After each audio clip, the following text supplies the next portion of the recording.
मेघना श्यामलाल और सुजाता की इकलौती औलाद थी, इसलिए वो लाडली भी थी। उसके पिता श्यामलाल किताबों की दुकान चलाते थे। मेघना भी अपनी पढ़ाई पूरी करके अब अपने पिता के साथ ही दुकान पर बैठती थी। मेघना बेटी, ला तेरे बालों में तेल लगा दूं? कितने दिन हुए तूने सिर की मालिश भी नहीं करवाई। लंबे बाल रखने का शौक है, पर तेल भी तो लगाया कर। माँ, तुम हो ना मेरे बालों की देख रेख करने वाली, तो मुझे क्यों चिंता होने लगी? अच्छा, ससुराल चली जाएगी तो खुद से ही अपने सारे काम करने होंगे तुझे। क्या माँ, मैं तो वहाँ भी तुम्हें ही ले जाऊंगी। अगले दिन मेघना के पिता दुकान की किताबें और स्टेशनरी खरीदने बड़े बाजार चले जाते हैं। मेघना दुकान पर बैठी होती है। जी, मुझे एक फाइल मिलेगी, बड़ी ऑफिस फाइल। जी, ये 60 रुपए और ये 80 रुपए वाली है। ये 80 रुपए वाली दे दीजिए। ये इस तरह से पेपर नहीं लग पाएंगे, रुकिए मैं आपको पेपर पंचिंग मशीन देती हूँ। थैंक यू वेरी मच, वरना कोई इतनी मदद नहीं करता। वैसे मेरा नाम राजीव है, क्या आपका नाम जान सकता हूँ? जी, मेरा नाम मेघना है। धीरे धीरे मेघना और राजीव दोस्त बन गए और अक्सर एक दूसरे को वक्त देने लगे। और फिर एक दिन, मेघना, विल यू मैरी मी? हाँ राजीव, मैं भी आपसे बहुत प्यार करती हूँ। राजीव और मेघना अपने परिवारों में बात करते हैं और दोनों की शादी हो जाती है। मेघना अपने ससुराल आती है। राजीव के परिवार में राजीव के अलावा उसके माता पिता और छोटे भाई बहन थे। रिचा, अपनी भाभी को कमरे में ले जा। जी क्या? मैं अभी और इसी वक्त आता हूँ। अच्छा रुकिए, मैं आता हूँ। राजीव, अभी इस वक्त कहाँ निकल रहे हो? बेटा, आज तो तुम्हारी शादी हुई है और बहू को यूं अकेले छोड़कर जाना जरूरी है क्या?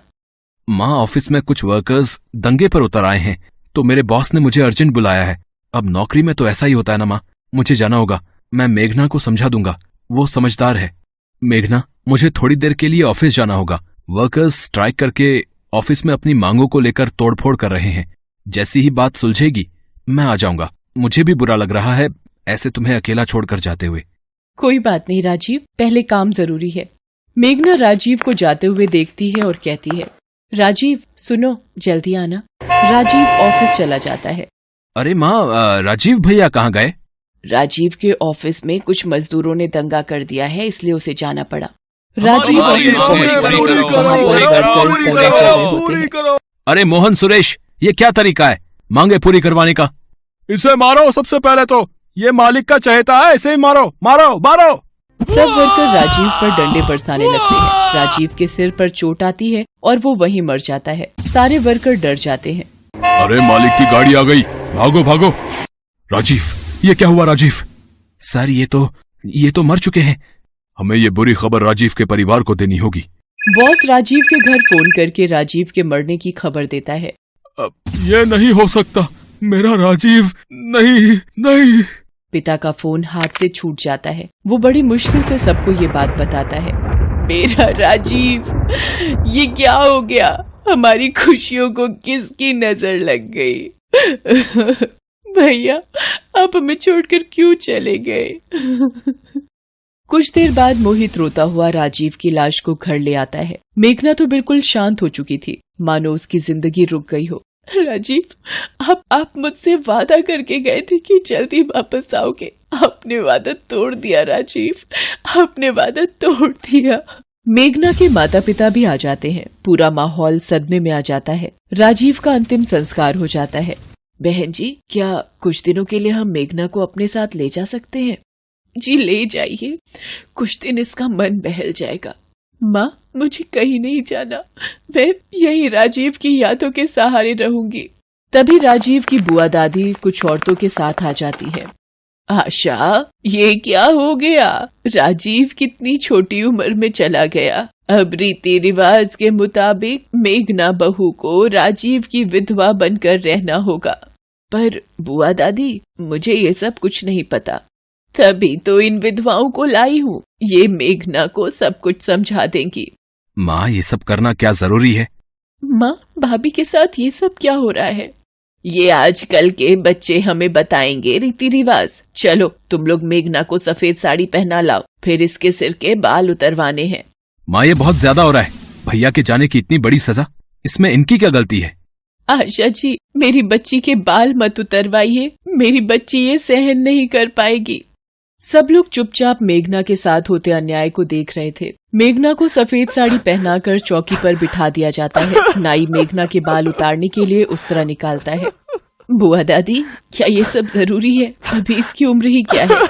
अब किस्मत ही फूटी हुई है इसकी। विधवा योग था तो अब पूरी जिंदगी विधवा बहू बनकर ही रहना होगा। मेघना रोए जा रही थी। सब लोग उसके साथ ये सब होता देख रहे थे, पर कोई भी उसके लिए कुछ कर नहीं पा रहा था। मेरी बच्ची मेघना, भाभी। मेघना बिल्कुल मायूस हो चुकी थी। उसके आंसू सूख रहे थे। उसकी किस्मत का फैसला भगवान के हाथ में था। तभी मोहित तेजी से मेघना की तरफ जाता है और उसका हाथ पकड़कर घर के मंदिर की तरफ ले जाता है और मंदिर में रखे सिंदूर को मेघना की मांग में भर देता है। सब लोग हैरान रह जाते हैं। ये क्या अनर्थ कर दिया इस लड़के ने? विधवा बहू से शादी कर ली। चलो चलो यहाँ से, कैसे पापियों का घर है। मेघना मोहित को चाटा लगा देती है और कमरे में जाकर फूट फूट कर रोने लगती है। आशा, कहीं ना कहीं मोहित ने जो किया है वो ठीक ही तो है। मेघना से शादी करके मोहित ने मेघना की जिंदगी में फिर से रंग भर दिए हैं। अभी उस बेचारी ने देखा ही क्या है। शायद आप ठीक कह रहे हो जी। हम भी तो ये सोच सकते थे, पर पुराने रीति रिवाजों के पल्ले में बंद कर आज एक बहू के साथ अन्याय कर रहे थे। मेघना, मेरी बच्ची, मैं जानती हूँ राजीव की यादें तुम नहीं भुला सकती, पर तुम्हें इस हालत में देखकर राजीव की आत्मा भी दुखी होगी। सब लोग मिलकर मेघना को समझाते हैं और मोहित के फैसले की सराहना करते हैं। मेघना की जिंदगी में फिर से एक बार रंग भर जाते हैं। एक विधवा बहू की शादी करके खुशियां मेघना की जिंदगी में फिर से दस्तक देती हैं।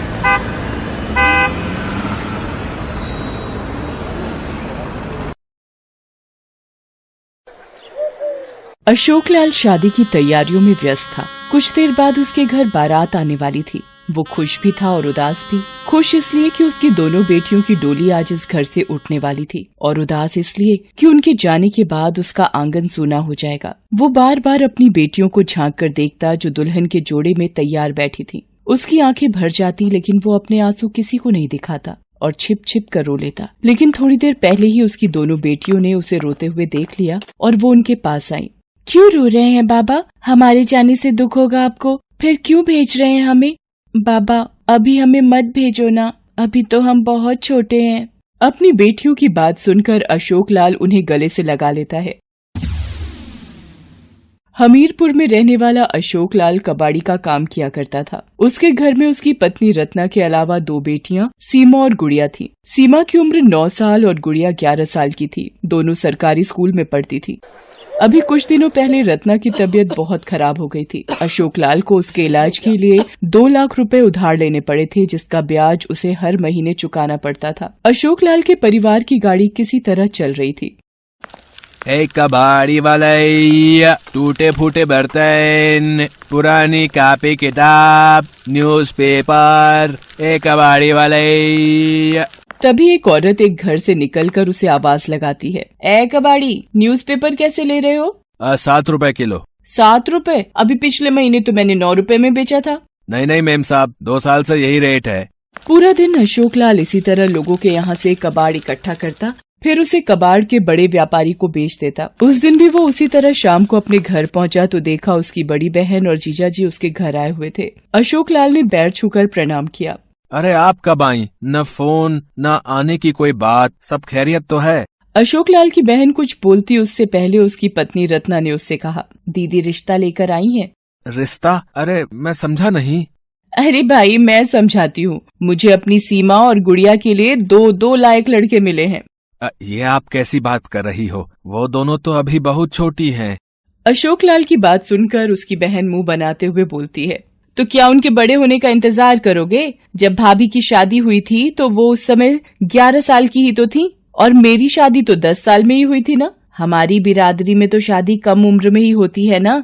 अरे हमारा जमाना कुछ अलग था बहन, अब दुनिया बदल गई है। तो क्या चाहते हो? इन दोनों को घर बिठा कर रखना है और कल को कोई ढंग का लड़का इन्हें बिरादरी में नहीं मिला, जब इनकी उम्र बढ़ जाएगी, फिर बिठा कर अपनी छाती पर मूंग दलवाना दोनों से, और उस समय मुझे मत कहना कि लड़का खोज दो। हाँ। अपनी बहन की बात सुनकर अशोकलाल सिर पर हाथ रखकर बैठ गया। उसे समझ नहीं आ रहा था कि वो अपनी बहन की बात का क्या जवाब दे। देखो भाई, आपकी कमाई कितनी है ये किसी से छिपी नहीं है, और महंगाई का तो आपको पता ही है। कल को इनकी शादी के लिए पैसे कहाँ से लाएंगे? अभी माथे पर खुद इतना सारा कर्ज है, कैसे करेंगे सब? वैसे भी तुम्हें कल भी इनकी शादी करनी है, तो क्यों ना आज ही कर दी जाए। अपनी बहन के तर्कों के आगे अशोक लाल ने घुटने टेक दिए। वो अपनी दोनों बेटियों की शादी के लिए तैयार हो गया। कुछ दिन बाद दोनों लड़के अशोक लाल की बेटियों को देखने आए। अशोक लाल और रत्ना ने जब उन्हें देखा तो दोनों चौंक गए, क्योंकि उन दोनों की उम्र 40 साल से ज्यादा थी और दोनों की पहले शादी भी हो गई थी। लेकिन दुर्भाग्य से उनकी पत्नियां नहीं रही। ये बात तो उसकी बहन ने बताई ही नहीं थी। उन दोनों के जाने के बाद अशोक लाल ने अपनी बहन से इस बारे में पूछा। इसी को कहते हैं भलाई का तो जमाना ही नहीं रहा। मैंने दो लड़के ला कर दिए जिन्हें शादी में एक पैसा दहेज भी नहीं चाहिए, और तुम उम्र लेकर बैठ गए। अरे उम्र का क्या अचार डालना है, वैसे भी लड़कों की उम्र नहीं देखी जाती। अशोक लाल और रत्ना मजबूर थे। एक तो पैसों की मजबूरी उनके साथ थी और दूसरा बिरादरी का दबाव भी था उन पर। वे शादी को तैयार हो गए। 5 दिन बाद शादी की तारीख तय हुई। इधर इन दोनों छोटी बच्चियों को शादी का मतलब भी नहीं पता था। एक दिन जब वे दोनों स्कूल जा रही थीं, तो उन्होंने एक सवाल अपनी माँ से पूछा। माँ, जब हमारी शादी हो जाएगी तो क्या हम स्कूल जाएंगे? उनकी बातों का रत्ना क्या जवाब देती। वो चुप रही। स्कूल में भी सीमा और गुड़िया ने अपनी सहेलियों से अपनी शादी की बात बताई। बच्चों से होते होते ये बात उनकी सुनीता मैडम तक पहुंची। सुनीता मैडम ने उन दोनों को बुलाया और उनसे बात की। जी मैम, हमारी शादी अगले महीने है। ये तुम्हें किसने बोला? माँ ने बताया। हमें तो अंकल देखने भी आए थे। अंकल? जी मैडम, उन्हीं अंकल से तो हमारी शादी हो रही है। उन दोनों की बात सुनकर सुनीता मैम आश्चर्यचकित रह गईं। ये तो सीधा सीधा बाल विवाह का मामला है जो कि गैर कानूनी है। मुझे उन बच्चियों की मदद करनी होगी। सुनीता उसी दिन अशोक लाल के घर जा पहुंचती है और उन्हें समझाने की कोशिश करती है। अशोक लाल की बहन भी उस समय वहां आई हुई थी। सुनीता ने जैसे ही अशोक लाल को ये शादी रोकने के लिए कहा तो अशोक लाल की बहन चिढ़ गई।